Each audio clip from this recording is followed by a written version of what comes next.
Hey, we are here with Rob Van Winkle, also known as Vanilla Ice.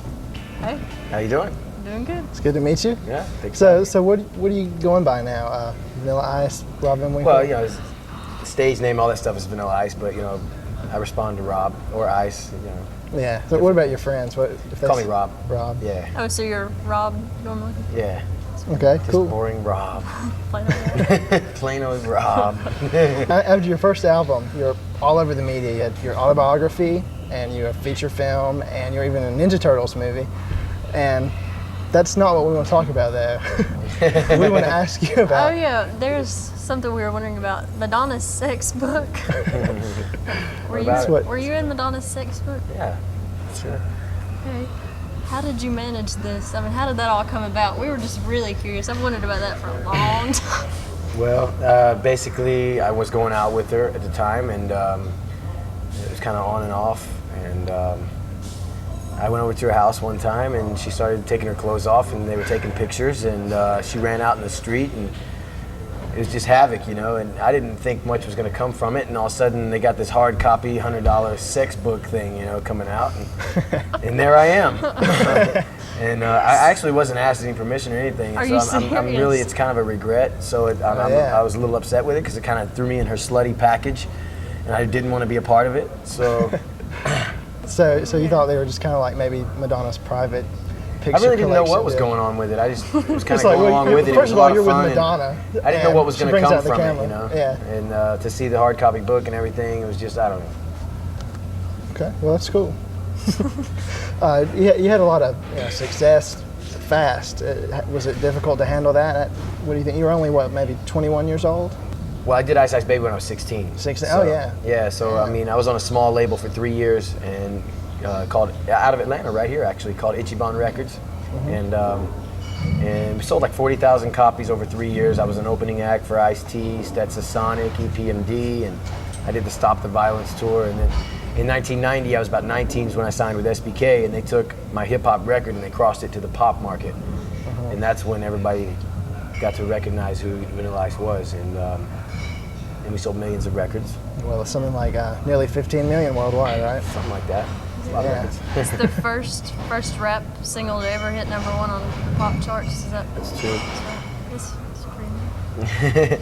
Well, it has its pluses and it has its minuses. One of the pluses is it was great and everything, selling so many records, and yes, it made me very wealthy. And I do have a lot of the money still today, so which is great because it enables me to do what I can do now, which is whatever I want. And one of the minuses is that it threw me into this novelty type category, like New Kids or NSYNC or something, and I really didn't intend to be there. So it was really kind of, I was there and it was no changing it. It was so huge that it was too late to make any changes. So it threw me into that novelty type category, and then that led to a lot of criticism, which led to a lot of depression, which led to a drug phase from 91 to 94. I can say it with a smile on my face because I've been 4 years sober. So,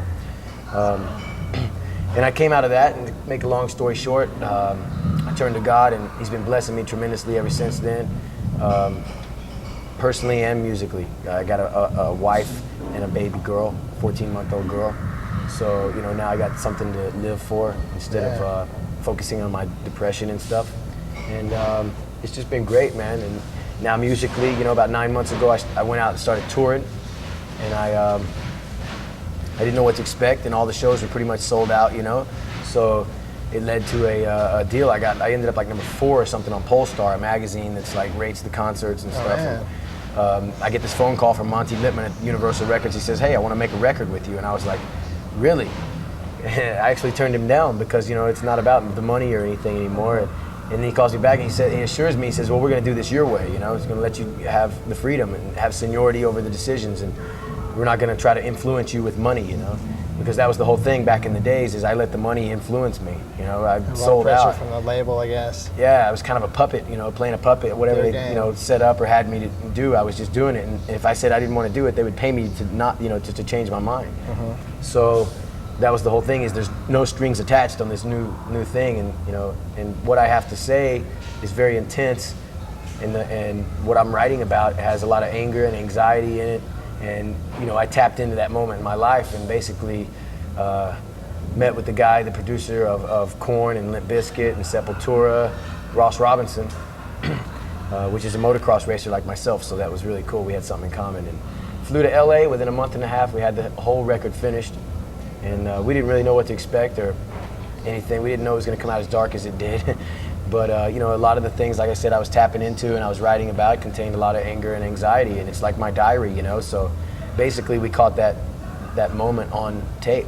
So the new album, you'd say, is you. Yeah, more or less. it's just real. There's nothing. It's not about an image. It's not about Vanilla Ice or any of that. It's just about the music, and that's it. The sound's really cool too, and I've heard it classified as skate rock or hardcore hip hop, and that's not something that a lot of people are doing right now. Kind of, you know, the new thing that you're helping to spread. Yeah. Seems to be catching on. Yeah, it's doing really well. I'm really overwhelmed to see, you know, it do so well because I didn't know what to expect. You know, I'm starting all over again, and I'm starting all over again with a stigma attached to me. So it was like, starting over, but everybody knows your name. Exactly, you know. And then people were like, well, why didn't you just, you know, change your name and stuff? And I'm like, I'm not trying to hide, man. That's for people who try to hide, you know. I'm not trying to run from anything. I accept my past, you know, and. You know, this is how I'm coming now. I've changed. I've had a lot of personal changes, so the music has changed with me, and I want what I have to deliver is very intense, and there's no way you're going to do it with a drum machine, because a drum machine is just whatever you program into it, you know? It's like, so to match the intensity that I wanted to deliver, I had to have the band. Yeah. And seems to be working. I don't know if you've seen the crowd outside, but there's kids lined up all the way around the corner. Yeah.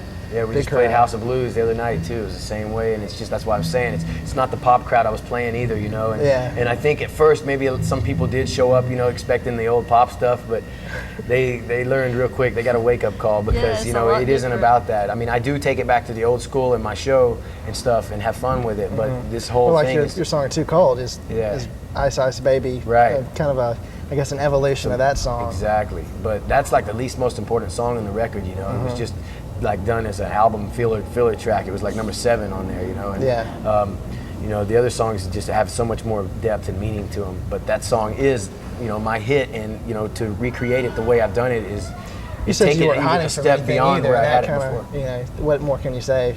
You're not when you bring back your old song. Right. Yeah. Exactly. And to take it a step, you know, beyond where it was is, you know, was pretty fun doing it. But yeah, there's just no more strings, man. No more strings attached. And I got, you know, the freedom to do what I want now, and this is how I choose to do it. Yeah, well, cool deal. Yeah, I really liked the old Vanilla Ice, but I like the new one a lot better. Right on. Thank you. Thanks a lot. That's killer.